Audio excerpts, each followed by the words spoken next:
The Selfish Path to Romance. Download Chapter 1 for free at drkenner.com and at amazon.com. This is a call about a guy who's worried about why his girlfriend doesn't return his calls. I've been seeing a girl for over a month now. We talk every day over the phone, and we go out every so often.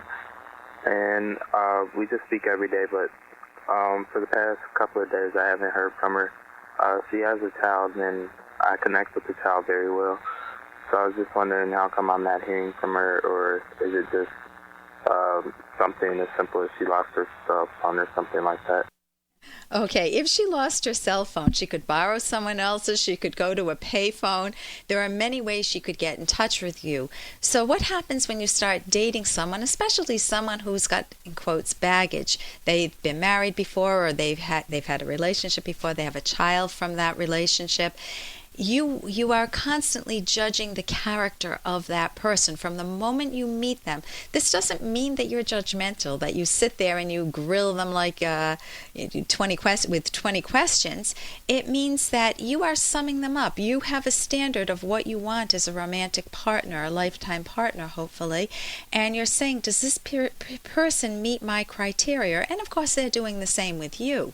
So, and this is totally legitimate. So if you're saying, we connected for 1 full month, then you do have some very good data. You can talk with her freely, assuming that your conversations were significant. They weren't just about the weather or trivial issues, the Red Sox or something, but something significant, meaty. You're learning about what type of a person she is. When I say significant, I mean main character traits, honesty, integrity. Is she productive, or does she want just a husband or a partner to leech off of and to take care of her kids? Does she want you only to be a father for her child, or does she admire you as an individual, and that's the fundamental? She just loves you.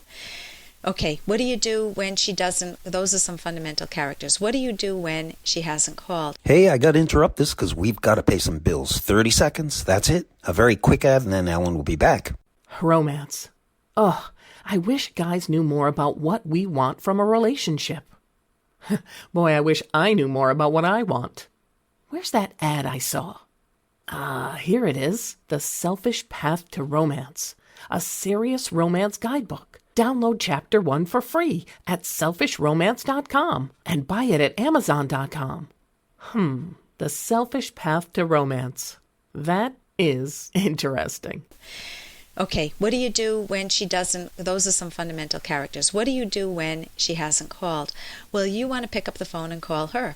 What's preventing you from just ringing her up, especially if you get along with her child? You want to ask yourself that question because she's judging you. Why wouldn't he call me? Maybe she feels it's always been one way. Maybe there's a circumstance that I don't know about as to why it can only be one way. Maybe she lives with her parents or something. But it's perfectly legitimate for you to have the concerns that you're having right now. It does sound significant if she did call every day. When a pattern like that is broken, you always have the huge why question looming in front of you. And you want to do the research. You want to take action right away rather than just sitting back, which you're not. You're calling me. But I may not be your best action. The best action would be to call her and get the data, get the raw data, try to figure out what's going on. I'll go over and visit her if she's nearby, and that's possible to do, and clear the air and just let her know that that it's important to you to keep that contact. Maybe she felt too smothered too. That could be another issue, because when any two people get together, it takes time to learn what each other's together time is the ideal. Like my husband and I love being with one another, and that works. With other couples, they like more time alone, to be with buddies or friends, and then they connect with each other, and that's the way they want to run their relationship. Other people like their privacy more. They like to just have some downtime at the end of the day, and you want to try to find a rhythm that works for both of you if this is a viable relationship. So I hope that helps you. And I'm going to now, I've got an email, and I'll be able to read the email Oh, gosh, this is a little tough here. I'll read the email and see what I can do within the next few minutes, and then we'll have an interview with Dr. Judy Beck coming up. Dear Dr. Kenner, my son Joey is claiming that he is afraid of me. When I ask him why, he becomes silent. His mother, Maggie, my ex-girlfriend, coaches what he must say on the phone. I have never hit him. My older son brought charges against me for abuse, and my lawyer said that I should have no contact with him until I was shown to be not guilty. That took 6 months. Now, I'll just shorten the email. The mother is very erratic. She dates many different boyfriends, and so this particular guy, Hank, was taking care of the kids, and for some reason the mother has turned, he had custody for a while, but then he was generous enough to give custody back to his ex-girlfriend, not his wife, but his ex-girlfriend, Maggie. And Maggie just seemed to turn his kids against him. And his son has a broken arm, and he said it's a secret. He can't tell how he got the broken arm. So one of the things you want to do immediately, Hank, is get therapy for yourself and for your child, Joey, and even for your older child, because the broken arm could be a sign of physical abuse from her or from one of her boyfriends.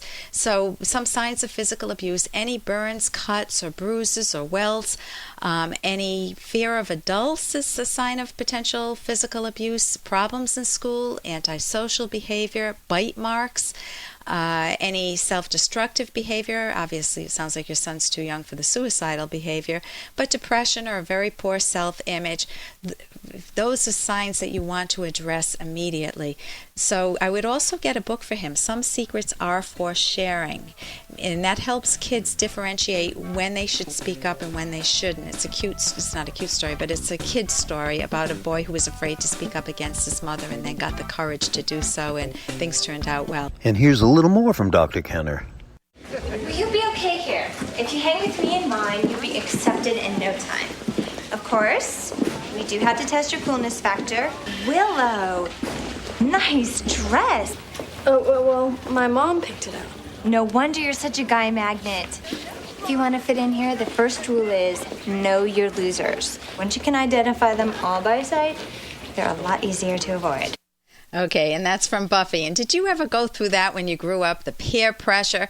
Some boss, some bossy person, the leader, the charismatic person in the group, telling you what you should think, who you should associate with, who are the cool people and who are not the cool people, and how to maintain your status, what you should wear as a cool person. Notice what's happening there. In all of those cases, your choice making does not reside within you. Your standards reside within somebody else's mind. They choose for you. They tell you what you can wear, what you can't wear, who you can talk to, maybe even what grades you should or shouldn't get. And in order to be cool, in order to get their good housekeeping stamp of approval. And you never want to let that happen. You've given up the prime essence of yourself, your independent judgment. And many women in relationships do this. They just give up their own minds, especially in the 1950s or 1960s. The housewives would give up their minds and just follow in the husband's footsteps. And now I'm seeing some men who in therapy who've let their wives be the matriarch. And of course, there have always been the tough women figures throughout history. So whether it's in school with peer pressure, or whether it's dealing in your relationship, or even if you have a parent who's very controlling, you want to always maintain your independent judgment. And yes, it will take courage, especially the first times you challenge their authority and you say, no, I really want to play with Suzanne. Yeah, she's a nice kid. I know she's not in your cool group, but the heck with your cool group. I think she's nice and I'm going to play with her. And you know what? I'm going to wear these clothes. I know they're not cool according to your standards, but I really like them. Now, you don't want to make the opposite mistake of rebelling and wearing something just to show that you don't need the cool standards. You just want to be your own person and decide independently. And that's psychological independence. It is phenomenal. You absolutely want to give that to yourself. And if you need some help with that, if you're struggling with it, I highly, highly recommend the book, The Fountainhead by Ayn Rand. For more Dr. Kenner podcast, go to drkenner.com and please listen to this ad. Here's an excerpt from The Selfish Path to Romance, the Serious Romance Guidebook by clinical psychologist Dr. Ellen Kenner and Dr. Edwin Locke. For a romantic relationship to work, your aspirations for the future need to be compatible. For an example, an important value to discover is whether you and a potential partner want to have children or not, and if you do, how many. This choice dramatically affects your future together. A discrepancy in values here is often a deal breaker. Explore this value honestly and openly. Even if you initially agree, one partner may have a change of mind later, and this can become a source of conflict. If a partner has children from a previous relationship, it is very important to learn how that might affect your daily life together and your long-range goals. You can download Chapter 1 for free by going to drkenner.com, and you can buy the book at amazon.com.